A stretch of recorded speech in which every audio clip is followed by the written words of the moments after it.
আসসালামু আলাইকুম আমার প্রিয় কলিজার আপু ভাইয়া আঙ্কেল আন্টিরা, আশা করি যে যেখানে আছেন সবাই অনেক বেশি ভালো আছেন। আলহামদুলিল্লাহ, আল্লাহ পাকের রহমতে আমরাও সবাই ভালো আছি। একদম সকালবেলা দেখুন ছাগলটা নিয়ে এই যে মাঠের ভিতরে আসিলাম, ছাগলটা বেঁধে দিলাম।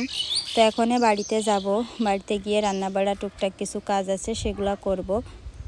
তো আমার কলিজার আপু ভাইয়া আঙ্কেল আন্টিরা, দয়া করে সবাই একটি লাইক দিয়ে পুরো ভিডিওটি দেখবেন, ইনশাল্লাহ আপনাদের ভালো লাগবে। আর যে সকল আপু ভাইয়া আঙ্কেল আন্টিরা ভিডিওটি আজকে প্রথম দেখছেন, দয়া করে চ্যানেলটি সাবস্ক্রাইব করবেন এবং পাশে থাকা বেল বাটনটি অন করে দিবেন। তাহলে আমি যখনই কোনো নতুন ভিডিও আপলোড দিব, ইনশাল্লাহ আপনাদের কাছে নোটিফিকেশন চলে যাবে। তো দেখুন, আসলে এই যে আমাদের বাড়ির সামনের এই জায়গাটা খুবই সুন্দর। পিছনে বাওড়, আর বাওড়ে বাঁশের সাঁকো আছে, তারপরে সবুজ মাঠ ঘাস। তো যাই হোক, ছাগলটা বেঁধে দিলাম, দিয়ে এখন এই যে বাড়ির দিকে যাব। তো এই যে দেখুন, আনাস একটা নিয়ে এসে, মানে বিস্কিট নিয়ে এসে হাতে করে, বিস্কিটটা ও সকালবেলা খাচ্ছে। আর সকালবেলায় ওকে মানে গেঞ্জি টেঞ্জি পরিয়েই আজকে নিয়ে আসি, কারণ কাপড় মানে পরা না থাকলেই কমেন্ট বক্স অফ হয়ে যায়। তো যার কারণে আর কি ভাবলাম আজকে কাপড় চোপড়, অনেক গরম পড়ছে, যার কারণে কাপড় আসলে পরালেও মানে ছটফট করে গরমের জন্য।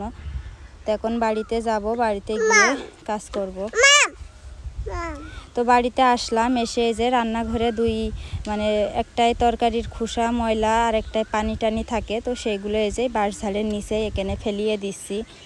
আর আনাজ তো আমার পিছন পিছন আছেই, আমি যেখানেই মানে যাই সেখানেই ও আমার পিছন পিছন, মানে পিছন ছাড়ে না কোনো সময়, সব সময় আমার পিছন পিছন।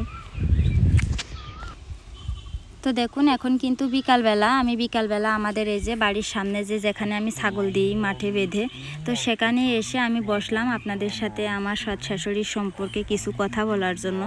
আসলে এই কথাগুলো আপনাদের সাথে বলা আমার উচিত, কারণ দেখা যাচ্ছে 2-3 দিন পরে হয়তো বা আমার শাশুড়িকে আপনারা ক্যামেরায় আর নাও দেখতে পারেন, তখন হয়তো বা অনেকে জিজ্ঞাসা করবেন যে আপনার শাশুড়ি কই বা কী বৃত্তান্ত।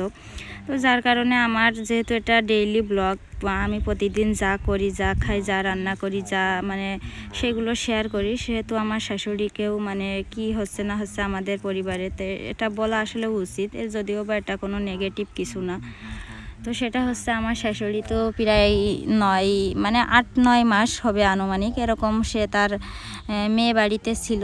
তার অন্য ঘরে একটা মেয়ে আছে, অনেকে জানেন আপনারা। তো সেই মেয়ে বাড়িতে থাকার পরে আমাদের বাড়িতে আসছে রমজান মাসে। আসার পরে কিন্তু রমজান মাসে 11 দিন থেকে তারপরে ঈদের আগের দিন চলে গেছে। ঈদের 2 দিন পরে আবার আসছে, এসে এই পর্যন্ত আমাদের ভিতরেই খাচ্ছে। তো আমরা কিন্তু তাদেরকে এখনও আলাদা করার কথা বলিও নি বা করার চিন্তাও করিনি, কারণ রাফির আব্বুর কাছে মানে আমি আর রাফির আব্বু মিলে পরামর্শ করলাম যে রাফির দাদি যদি থাকতো তাহলে সেও তো আমাদের ভিতরে খেত। তো সে যদি আমার একটু কাজে সাহায্য করে বা আমার আনাস আর রাফির একটু দেখাশোনা করে, একটু ভালোবাসে, তাহলে সে খাক। আর মানে আমরা যদি ভালো খাই সেও ভালো খাবে, আমরা যদি খারাপ খাই সেও খারাপ খাবে। যখন যা রিজিকে আছে জুটবে, তাই আমরা সবাই মিলে খাই, একসাথে থাকি। এই বলে মনে করেন আমার শ্বশুরেরও কোনো সময় আলাদা হওয়ার চিন্তা নেই বা ইচ্ছা নেই, আর রাফির আব্বুর আর আমারও কোনো ইচ্ছা নেই।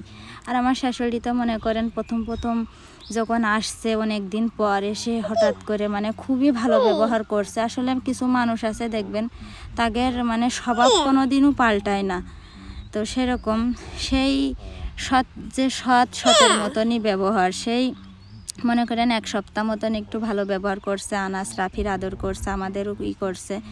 তারপর থেকে মনে করেন যে আবার সেই গত বছরে যেরকম করতো, মিথ্যা আজে বাজে বদনাম করা, এটা সেটা বানিয়ে চানিয়ে কথা বলা, পাড়া ঘরে যে বলে রাফির দাদা মেহগনি গাছের বাগানের ভিতরে ঠান্ডায় বসে থাকে, সেখানে এসে রাফির দাদার কাছে আমাদের নামে বদনাম করে। তারপরে আমার রান্না ভালো না, মানে বেশি সমস্যা তার আমার রান্না ভালো না, আমি তেল কম দিই, পেঁয়াজ রসুন কম দিই, আমি নাকি মানে তরকারি বেশি জাল দিই না, তরকারি নাকি কোনো রকম একটু সেদ্ধ করে রেখে দিই, এইসব কথা বলে সে যে মানে আমার রান্নাই ভালো না। সেই 2-3 বছর আগে যখন একবার আলাদা হইলাম, তখনও সেই একই কথা বলছিল যে আমার রান্না নাকি খাওয়া যায় না, যা রান্না করি। তো আমি চিন্তা করি যে আমার যেরকম অভাবের সংসার, আমার এখন 1 পোয়া তেল নিয়ে এসে, সেই 1 পোয়া তেল তো আমি 2 অক্তই রান্না করে খালি তো আমার হবে না, সেই তেল আমাদের কমপক্ষে 4-5 দিন বানাতে হবে। আপনারা তো জানেন রাফির আব্বুর ব্যাপার, সে তার ব্যাপার আর নাই বা বলি, সে একটা জিনিস আনতে বলি অনেক ক্যাট করে। আর এখন তো মানে রমজান মাসের পর থেকে সে তো নিয়মিত গাড়ি চালাই না বললেই চলে। তো এই অবস্থায় দেখা যাচ্ছে আমার যতটুক যেমন আয় সেই আয় বুঝে কিন্তু ব্যয় করা লাগে, মানে আমি এইভাবে করি, কি করব। তো সেখানে তার মানে এরকম খাওয়া দাওয়া তার চলবে না, সে ভালো ভালো রান্না বাড়া করবে। রাফির দাদা মাছ মারে, সেই মাছটা ঝোল করবে, চচ্চড়ি করবে, এইভাবে করবে, অল্প অল্প করে করবে, সে একা খাবে, আমাদের দেবে না। রাফির দাদা মাছ নিয়ে আসে, সেই মাছ আমার হাতেও দেয় না, কাটতেও দেয় না, সেই মাছ মানে আমাদেরকে দেখাই না, ওই অন্যদিকে নিয়ে বটিতে করে বসে বসে কাটে, দেখতে গেলেও ঢেকে রাখে। তো এরকম অনেক কিছু করে, তারপরেও কিছু বলি না আমরা। তো এখন সে মনে করেন যে গতকালকে আমি ভাত রান্না করছি, শুক্রবার ছিল গতকালকে, ভাত রান্না করলে সে বলছে ভাত খাবে না, সে আলাদা খাবে। পরে আমি আমার শ্বশুরের বললাম যেরকম, তো বলছে যে সে আলাদা খাবে, আমি ভাত রান্না করেছি খাবে না। পরে জোর করে আমি এক গামলা ভাত আর এক বাটি তরকারি দিয়েছি, যে এখন খান, খেয়ে আপনার তো যেহেতু আলাদা হওয়ার শখ, তো আপনি রাত থেকে আলাদা রান্না করে খাবেন, এই বেলা আপনি আমাদের ভিতরেই খান। আমি ভাত তরকারি তো বেশি রান্না করে ফেলাইছি, যেহেতু বেশি মানুষ বেশি ভাত তরকারি রান্না করেছি, কিন্তু সে বলছে খাবে না। তো যাই হোক, এরকম করে গতকালকে শুক্রবার ছিল, শুক্রবার গতকালকে রাফির দাদা দাদি রাতের বেলা আলাদা রান্না করে খেলো। আমরা রান্না করিলাম না, সেই বাসি মানে সকালে রান্না করিলাম, সেই ভাত ছিল, দুপুরে খাওয়ার পরে অনেক ভাত, সেগুলো পানি দিয়ে রাতে আমরা পানি ভাতই খাইছি। তো এইভাবে করে আসলে আলাদা হয়ে গেল আমার শাশুড়ি।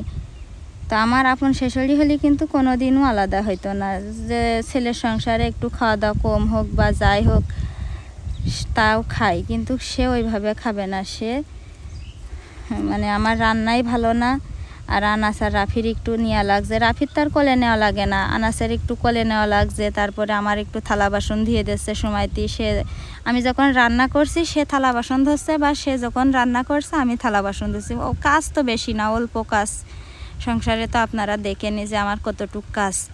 এইটুকু কাজ দুইটা মানুষ একটু মানে আনাজ যখন কান্নাকাটি করে তখন দেখা যাচ্ছে তার আমি একটা কাজের কথা বলি, তার আগে কিন্তু আমি কোনো সময় তার কোনো কাজের কথা বলি না, কারণ সে যখন ছিল না তখন কি আমি করতে পারিনি? আমি এক সময় অসুস্থ ছিলাম, আনাজ ছোট ছিল, আনাজের সিজার করে যখন বাড়িতে আসছি, আর এখন তো আনাজ মাশাল্লাহ বড় হয়ে গেছে, খেলা করে আমার নিজের কাছে, আমি নিজেই আলহামদুলিল্লাহ করতে পারি।